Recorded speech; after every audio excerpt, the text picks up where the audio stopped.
Hello friends, बरायबाय Bodo Info official YouTube channel आसा खालामो गासैबो मोजां दङ दा ASrLM निफ्राय गोदान official notice फैदों जेराव walk-in interview नोंथांमोनखौहाय लानाय जासिगोन बेनो जाबाय नोंथांमोननि मोनसे स्किमनि आन्डाराव नोंथांमोना एंगेजमेन्ट जानानै थानो हागोन बेनो जाबाय contractual हिसाबै आरो बे कन्ट्रेक्टआ 3 years नोंथांमोना मावनो मोनगोन दा मिनिमाम सैलारि 25,000 निफ्राय up to 42,000 नि बारा दङ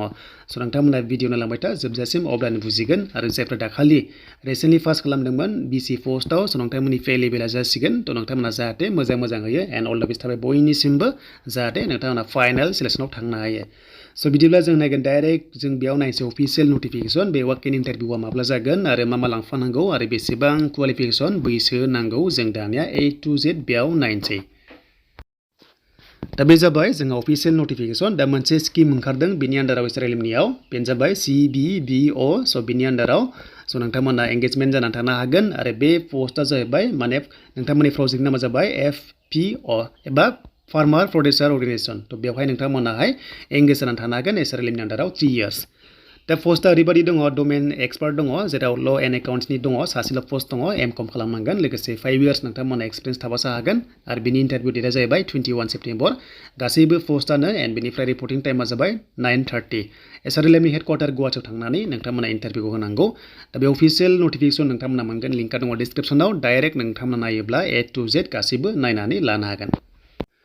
सेकेन्ड पस्टआ जाबाय ITMIS नि सासेल' पस्टआ दङ दा क्वालिफिकेसन होनोबा नोंथांमोना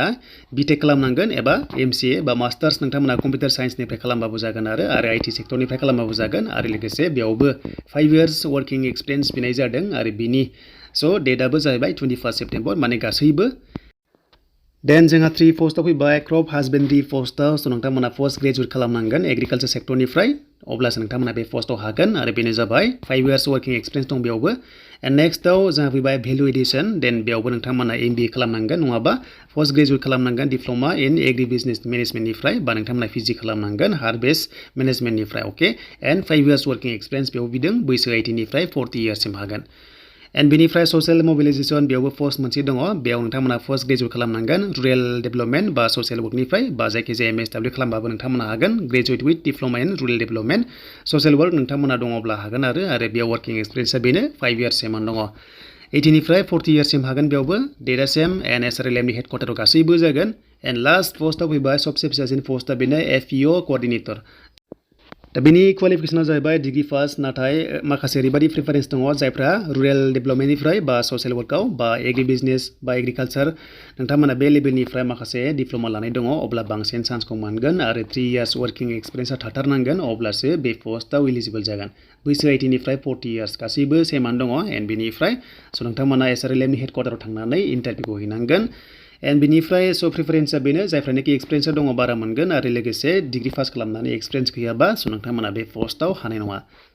देन बेनिफ्राय माखासे फर्मेट दङ नोंथांमोना डिसक्रिप्सनाव नायदो डाइरेक्ट बे फर्मखौनो नोंथांमोना डाउनलड खालामनानै मोनसे फर्मेट दंखायो फिलआप खालामनानै 21 सेप्टेम्बराव नोंथांमोना ASrLMनि हेडक्वार्टाराव थांनांगोन अब्लासो नोंथांमोना वाक-इन इन्टारभिउखौहाय होनो मोनगोन गासैबो डकुमेन्ट्सखौ जेरेक्स कपि खालामनानै सेल्फ टेस्ट देबानो जाबाय दा सेलारिया सबसे फिसासिन पस्टआ जाबाय 25,000 बाखि पस्टआ 42,000 नोंथांमोना पार मान्थ मोननो हागोन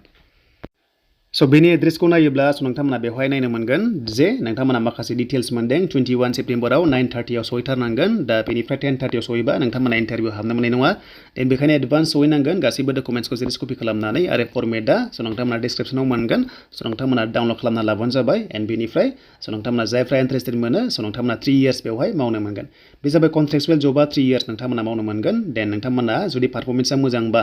नेक्स्ट लेभेलाव नोंथांमोना एक्सटेनसन जानायनि बाथ्राखौ बुंदों देन बेनिफ्राय जब रुल्स दङ नोंथांमोना बेखौ जाहाथे नायना लायो भिडिअ गोलाव जागोन बेखायनो आं डाइरेक्ट बेयावनो बुंबाय जे बांसिन सेलारि जाबाय 42 एन्ड बेनिफ्राय गाहायसिना जाबाय 25,000 पार मान्थ नोंथांमोना मोनगोन